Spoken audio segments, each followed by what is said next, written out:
నేను ఇప్పుడు అడుగుతున్నాను, జెన్జీ అని అన్నాం కదా మనం. ఇప్పుడు మోదీ గారు అసలు వీళ్ళతో మాట్లాడట్లేదు, అసలు ప్రభుత్వం వీళ్ళని పట్టించుకోవట్లేదు, వీళ్ళతో మాట్లాడట్లేదు అని అంటున్నారు. వీళ్ళతో మాట్లాడట్లేదు అని అంటే విద్యార్థులతో మోదీ మాట్లాడుతూనే ఉన్నారు. మీరు అబ్జర్వ్ చేయండి, పరీక్షా పే చర్చ అంటారు, లేకపోతే ఏదో ఒక సందర్భంలో విద్యార్థులను ఆయన రెగ్యులర్గా మాట్లాడుతూనే ఉన్నారు. అండ్ ఇండస్ట్రీలో ఉన్న ఎక్స్పర్ట్స్ తోటి రెగ్యులర్గా మాట్లాడుతూనే ఉన్నారు మోదీ. నిన్నగాక మొన్న ఇక్కడ ఈ సోనం వాంగ్చుక్ని లోపల ఆయన్ని సుప్రీంకోర్టు చెప్పింది కాబట్టి ఆయన తీసుకెళ్ళిపోయి సఫ్దర్జంగ్ హాస్పిటల్లో జాయిన్ చేశారు. ఆ జాయిన్ చేసిన రోజే ఆయన స్కై రూట్ ప్రతినిధులతో మాట్లాడారు నరేంద్ర మోదీ. స్కై రూట్ ఇప్పుడు ఈ సోనం వాంగ్చుక్ చెప్తాడు కదా, నేను ఎప్పుడు అంటూ ఉంటాను, నాకేంటంటే సోనం వాంగ్చుక్ గురించి మాట్లాడాలంటే, సోనం వాంగ్చుక్ ఆయన నిజంగా మాట్లాడితే ఎడ్యుకేషనిస్ట్ కాదు. ఒకవేళ ఎడ్యుకేషనిస్ట్ అయితే, విద్యావేత్త అయితే, విద్యావేత్తగా నువ్వు ఏం చేయాలో చెప్పు. చెప్పడంలో తప్పేం లేదు. వీళ్ళు కన్విన్సింగ్ ఆర్గ్యుమెంట్లు వినిపించట్లే. వీళ్ళు చేస్తున్నదంతా ఏంటంటే ఒక పార్టీని గద్దెదించడం కోసం చేస్తున్న పని. నేను కూడా కలిసి కట్టుగా వస్తాను. ఇప్పుడు నేను లాజిక్ అడుగుతున్నాను, ఇక్కడ యూనివర్సిటీస్ ఉన్నాయి, యూనివర్సిటీస్లో రీసెర్చ్ అండ్ డెవలప్మెంట్ మీద ఖర్చు చేయాలి, మనం దాని గురించి మాట్లాడతాం, నేను కూడా మాట్లాడతా. రీసెర్చ్ మీద ఎందుకు ఖర్చు చేయట్లేదు మనం?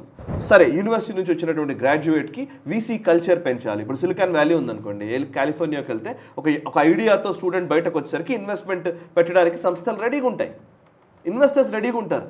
సో అలాంటి వాతావరణం బిల్డ్ చేయాలి. సో నువ్వు నెక్స్ట్ జనరేషన్ గురించి మనం మాట్లాడాలి. కానీ ఈయన ఐస్తూపా రెడీ చేశాడు. ఐస్తూపా ఆల్రెడీ ఎప్పుడో 1980sలో ఒక వ్యక్తి రెడీ చేసిన దాన్ని మోడల్ని తీసుకొని ఈయన వచ్చి ఒకటి తయారు చేసేసి ఎవరిదో చేసిన పనిని ఈయన తీసుకొచ్చి నేనే చేశాను ఈయన ఈ పేటెంట్లు ఉన్నాయని చెప్తారు. అన్ని అబద్ధాలు, ఇన్ని అబద్ధాలండి. ఇది అసలు నిజంగా కోపం వస్తుంది. అసలు ఇన్ని అబద్ధాలు, ఒక్క పేటెంట్ లేదు ఈ మనిషి మీద. పేటెంట్ ఎవరి దగ్గర ఉందో చెప్పనా? 3వ 4వ పేటెంట్లు కొండా విశ్వేశ్వరరెడ్డి గారి దగ్గర ఉన్నాయి.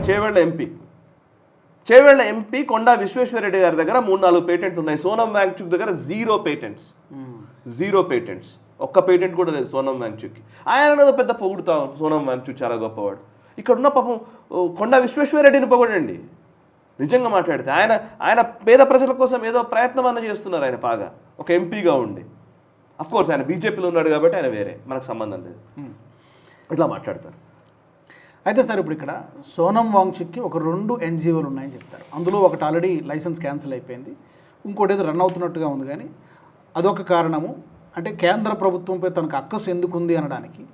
రెండో, తనకి ఏమైనా పొలిటికల్ అంబిషన్స్ ఏమైనా ఉన్నట్టుగా కనబడుతుందా? 100%. ఇప్పుడు అరవింద్ కేజ్రీవాల్ మనం ప్రకటించేశాడు కదా, ఈయన ఎడ్యుకేషన్ మినిస్టర్ కావాలని. అయిపోయింది, అదే కోరిక, అదే వాళ్ళ కోరిక అంతే. ఆయన ఎడ్యుకేషన్ మినిస్టర్ కావాలి, అభిజిత్ దిప్కే హోమ్ మినిస్టర్ అవుతాడేమో, లేకపోతే ఇట్లనే ఇంకా పంచుకుంటారు వీళ్ళు పదవులన్నీ. సో ప్రకాష్ రాజ్కి ఏం మినిస్టర్ ఇస్తారో తెలియదు నాకు, ఎవరు ప్రైమ్ మినిస్టర్ అవుతారో తెలియదు నాకు. సో ప్రకాష్ రాజ్కి వీళ్ళందరూ ఎలక్షన్స్లో గెలిచంగానే మరి పార్టీలో గెలిచి వస్తారా?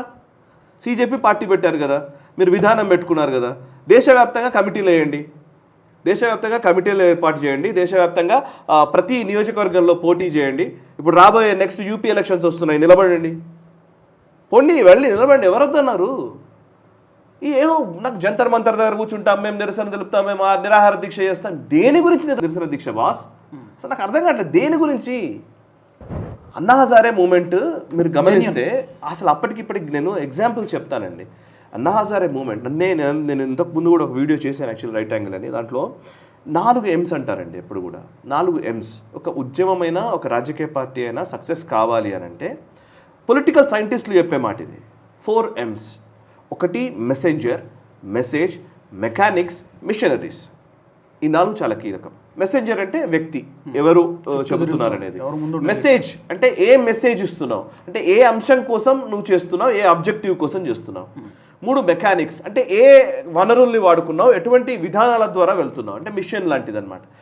4th మిషనరీస్ అంటే ఎలా స్ప్రెడ్ చేయాలనుకుంటున్నావు, ఈ పర్టికులర్ దాన్ని ఎలా స్ప్రెడ్ చేయాలనుకుంటున్నావు. నిజానికి ఇది బిబ్లికల్ థాట్, ఇది బైబిల్ని ఎలా ప్రజల్లోకి తీసుకెళ్లాలనడం కోసం వచ్చింది. దాన్ని పొలిటికల్ సైంటిస్టులు ఏం చేశారంటే దాన్ని రాజకీయంగా ఉద్యమాలకు అన్వయించే ప్రయత్నం చేస్తారు.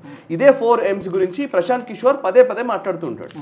ఇందులో మీరు అబ్జర్వ్ చేస్తే messenger, message, mechanics and machineries, right? So messenger ఉంది. మెసెంజర్ ఎవరు అంటే మీరు అప్పటికి గమనించుకోండి, మీకే డిఫరెన్స్ తెలుస్తుంది, మనం ఈజీగా ప్రేక్షకులు అర్థం చేసుకోవచ్చు. మెసెంజర్ ఎవరు? మెసెంజర్ ఇప్పుడు ఇద్దరే కనబడు, అభిజిత్ దిప్కేనా, సోనం వాంగ్చుక్. అభిజిత్ దిప్కే ఎవరు, ఆయన మోటివేట్ ఆమ్ ఆద్మీ పార్టీ మనిషి. సోనం వాంగ్చుక్ ఎవరు, ఇందాక నేను చెప్పాను, ఒక కాంగ్రెస్ నాయకుడి కొడుకు, ఓకే, మంత్రిగా పనిచేసినటువంటి వ్యక్తి. ఆయన పేద కుటుంబం నుంచి వచ్చిన వాడేం కాదు, ఓకే. ఆయనకి నిజంగా పేటెంట్లు ఏం లేవు, ఆయన పెద్ద సైంటిస్ట్, కుళ్ళబొడిచే సైంటిస్ట్ ఏం కాదు. ఇప్పుడు నేను చెప్పింది అదే. ఈయనతో పోల్చితే ఇప్పుడు అదే టైంలో స్కై రూట్ వాళ్ళతో మాట్లాడారు నరేంద్ర మోదీ. స్కై రూట్ ఫౌండర్స్ ఇద్దరు కూడా ఇస్రోలో సైంటిస్టులుగా ఉండి బయటకు వచ్చి ఈ సంస్థ పెట్టారు, అద్భుతం చేశారు. ఒక ప్రైవేట్ సంస్థ శాటిలైట్ ప్రయోగం చేయగలిగింది స్కై రూట్కి సంబంధించినటువంటి వ్యక్తులు.